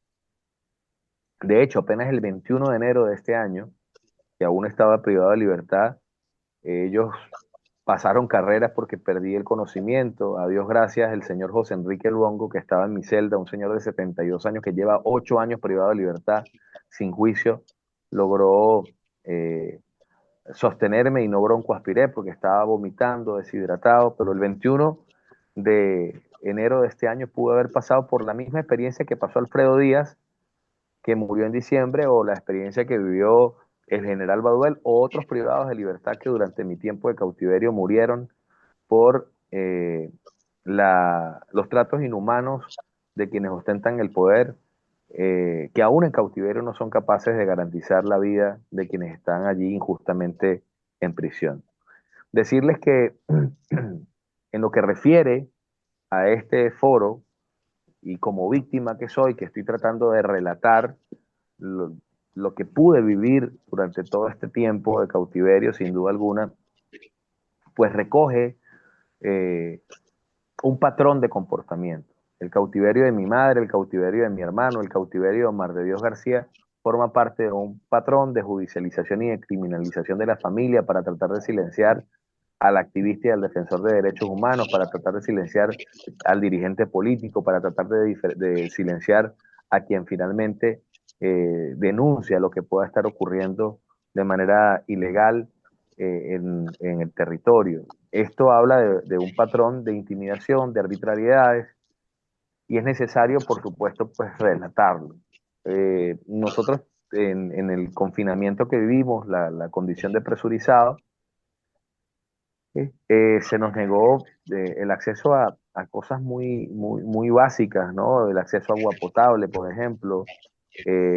Nunca tuve ventilación, no estuve nunca tuve ventilación en ninguna celda.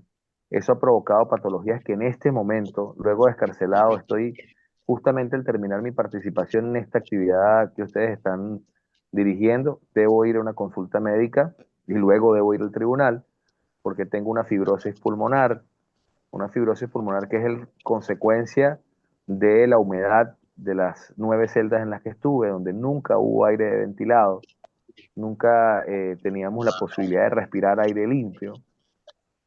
Y eso sigue pasando, no solamente en el helicoide, sino en todos los centros penitenciarios de Venezuela, porque no hay asistencia médica, porque lo que se procura es un registro fotográfico para tratar de llevar adelante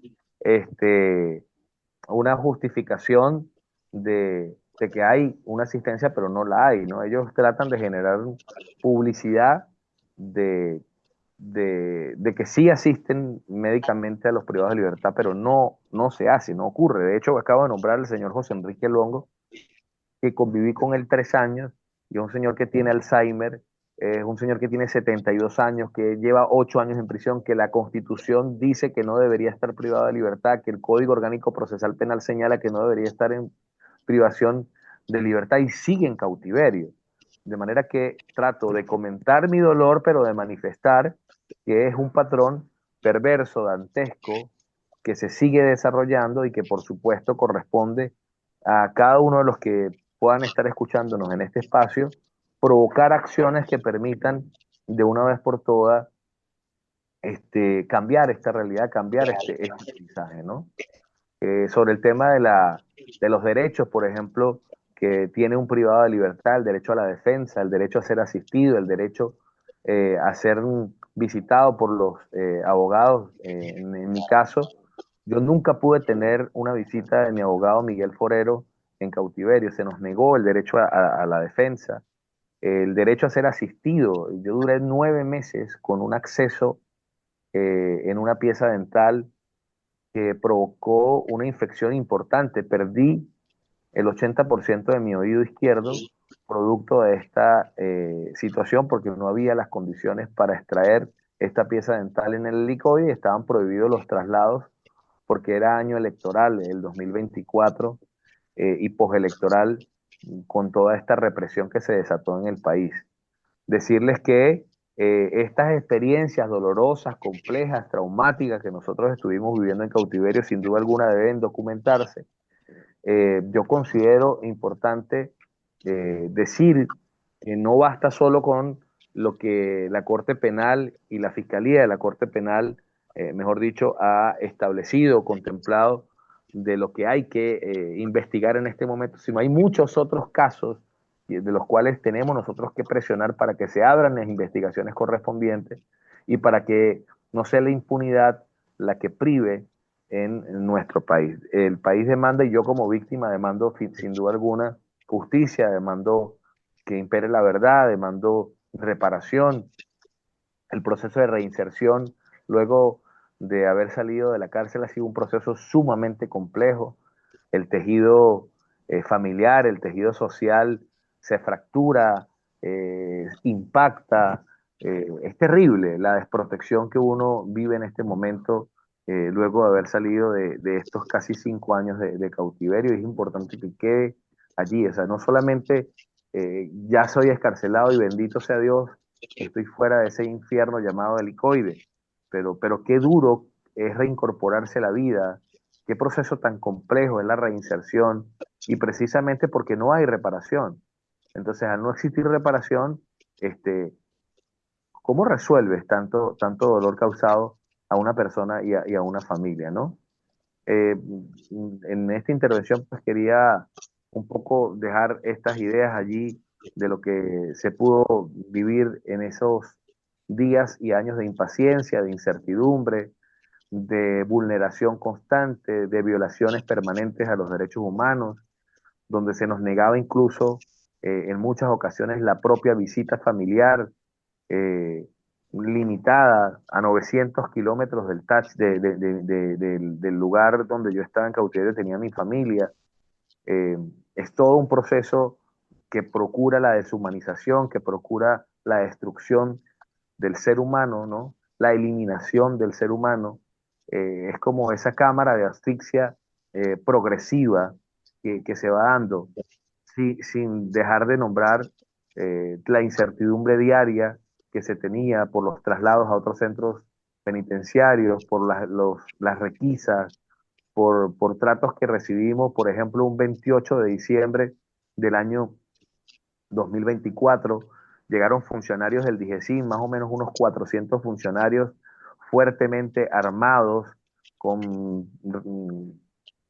armas automáticas, todos encapuchados, dirigidos por quienes conducen esta institución del DGCIN, y nos amarraron a todos con tirrat. Recuerdo ese día fue que pude ver por primera vez en el patio arrodillados a Rocío San Miguel, que estaba también privada de libertad, por citar algunos, a Henry Alviares, a Dinora Hernández, a Jesús Armas, por algunos que ese día fue que pude verlos. Cuando nos sacan al patio, nos arrodillan a todos con tirrat, porque éramos más de 300 presos, nos marcaron con un marcador la piel para marcar a los privados de libertad, y bueno, voltearon las celdas y dañaron y destruyeron muchas de nuestras pertenencias, ¿no?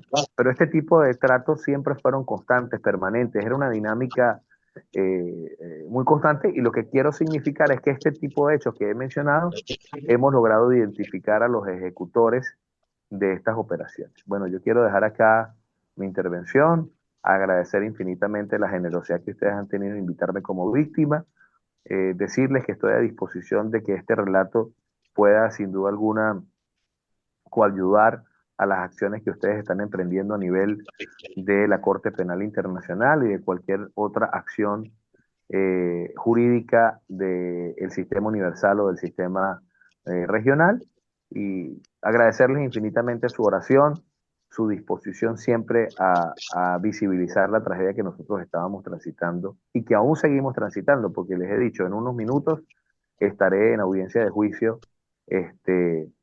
Lamentablemente seguimos criminalizados y revictimizados. Han citado a mi madre con 72 años de edad, convaleciente, a estar en una audiencia de juicio cuando no entendemos el porqué y el para qué.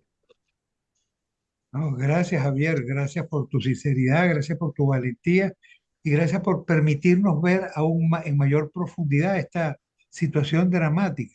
1.675 días en la cárcel, pero que por supuesto se prolonga mucho más allá y hoy continúa siendo víctima o sufriendo las consecuencias, y las sufre igualmente tu familia. Yo quisiera preguntarte, Javier, ahora, y aprovechando que ninguno ha levantado la mano todavía, tú hablaste de patrón de conducta. Sabemos que este terrible caso que tú nos acabas de contar, Javier, per se ya constituye un crimen brutal. Ahora, la pregunta es, ¿este patrón de conducta se mantiene igual en los últimos 5 meses? ¿Ha habido algún cambio este año? ¿O tú piensas que todo sigue marchando en la misma situación? Son muchísimos, No, miles los a ver, afectados. ¿Y qué pasa ahora? yo fui apresado en el 2021, y este patrón de comportamiento, por supuesto que ha tenido diferentes momentos, diferentes picos, diferentes circunstancias distintas. Vale decir, lo que yo viví en el año 2021, muchos lo vivieron en el 2022, otros no lo vivieron en el 2023, otros lo pudieron haber vivido en el 2024 y otros no lo vivieron en el 2025. Pero hoy, de manera particular, por supuesto que estamos en un nuevo momento político en el país, donde ellos están evaluando el costo de lo que implica este tipo de tratos crueles, inhumanos y degradantes y este tipo de detenciones, pero seguimos judicializados, siguen las leyes que provocaron todo un andamiaje jurídico inconstitucional para hacer este tipo de acciones, y nosotros tenemos que presionar por la derogación de esas leyes, como la ley de incitación al odio, la ley Simón Bolívar, los decretos con fuerza de ley, la ley de fiscalización de las ONG. Este tipo de legislaciones mantienen, digamos, en stand-by todo un marco inconstitucional que han utilizado para criminalizar. De manera que si estamos viviendo un nuevo momento político, por supuesto que ha habido un proceso de excarcelaciones, por supuesto que no se está viendo el mismo tipo de acciones de encarcelamiento, pero eso no quiere decir que el panorama está limpio del todo. Claro, y menos como tú lo señalas, con ese andamiaje jurídico perfectamente estable. Pues no se le ha tocado, no se le ha modificado. Esa es una pelea importante que habría que seguir. Seguramente Cicibel también ahí debe dar su cuota de contribución. Carmen Cecilia pide la palabra. 2 minutos, Carmen Cecilia, te escuchamos. Gracias. Buenas tardes. Javier, de verdad que para mí que manejé prisiones durante tanto tiempo es muy duro, pero quiero hacerte una pregunta. ¿Cuáles fueron, o lo que tú pudiste observar dentro de la prisión, había presencia cubana en estas estructuras, ya que Cuba fue parte de la estructura criminal que hay en Miraflores? Esa es una pregunta. Y hablaste, la segunda sería, dijiste que estaba identificado 5 personas. Disculpa, si me puedes repetir la pregunta, disculpe. No te preocupes. Ok. No. La primera pregunta, primero, de verdad, escucharte ha sido durísimo, porque yo manejé prisiones mucho tiempo y nunca había escuchado lo que tú acabas de decir. Nunca he visto eso, la verdad. Y te quiero preguntar esto. ¿Pudiste determinar la presencia cubana en los penales venezolanos y en las torturas. Y la otra pregunta es, dijiste que tenías 5 personas identificadas. ¿Eran de nacionalidad venezolana o eran de nacionalidad específicamente, podría decir cubanos, rusos, chinos, pero voy a decir específicamente cubanos, porque estaban dentro de los sistemas penitenciarios? ¿Podrías decirnos eso? ¿Podrías aclararme eso? Sí, bueno, en Gracias, Carmen primer lugar, Cecilia. nunca identifiqué a personas, funcionarios de otra nacionalidad, nunca los identifiqué, con lo cual quiero manifestar que a quienes identifiqué en estos actos siempre fueron venezolanos y los logré identificar en el juicio, 5 funcionarios que ya están, de hecho, nosotros tenemos copia de esas declaraciones y están a disposición de cualquier acción que ustedes consideren pertinente desarrollar. Gracias, Javier. Graciano, quiero la Sí, palabra. Walter, adelante, Walter. Mira, en base al último planteamiento de Tarazona, yo quiero proponer que con el apoyo de él, nosotros, además de transcribir su intervención en este programa y las otras pruebas que él nos envíe, las remitamos por vía de CICIBEN a la Fiscalía, a la Corte Penal. Y también la intervención de Stephanie a nombre de la señora Carmen Navarro.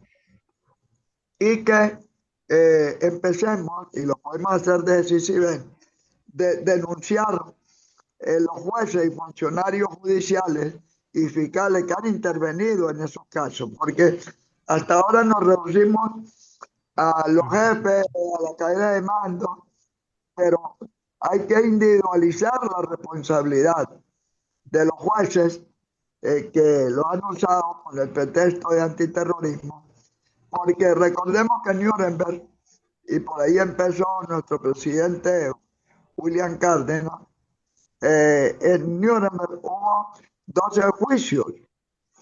Uno de ellos fue el juicio a los jueces.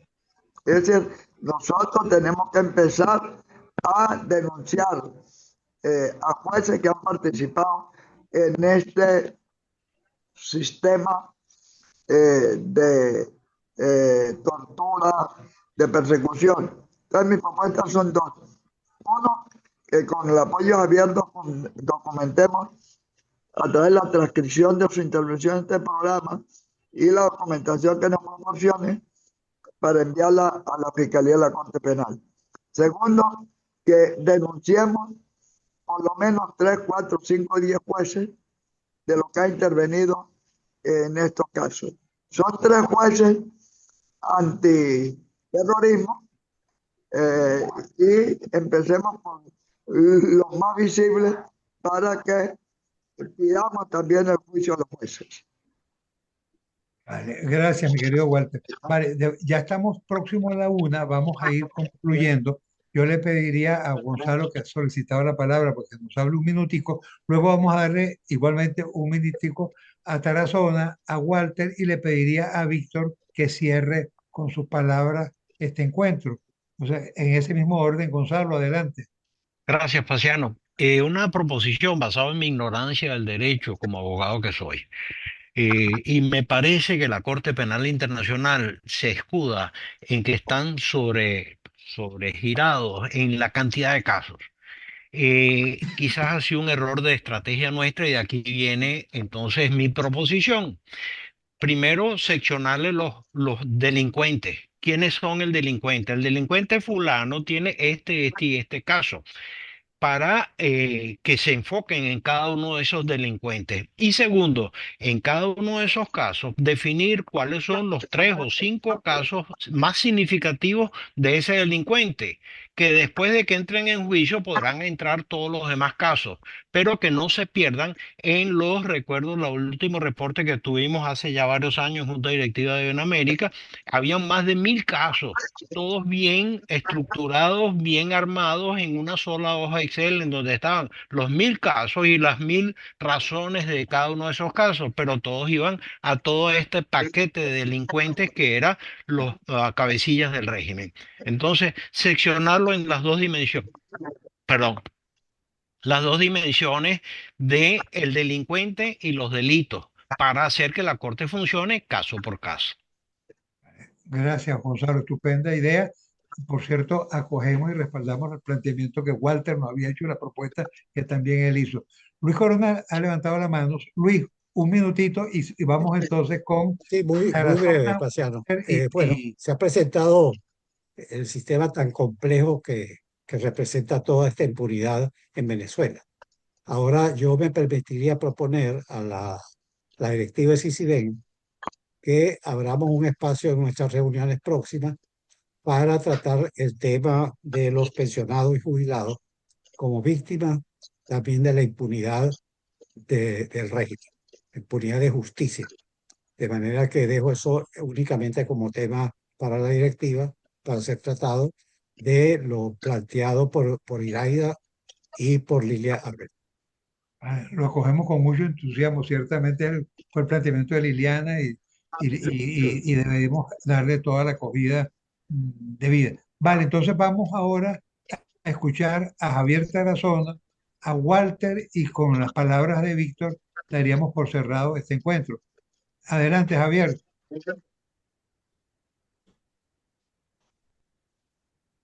Javier, como que en este momento no puede escucharnos. Bueno, entonces, adelante, Walter. Bueno, Un minutico creo, para cerrar. Sí, ya iba a hablar, pero tranquilo, Walter, dale. Ok. no, por razones de edad, sigue adelante, Tarazona.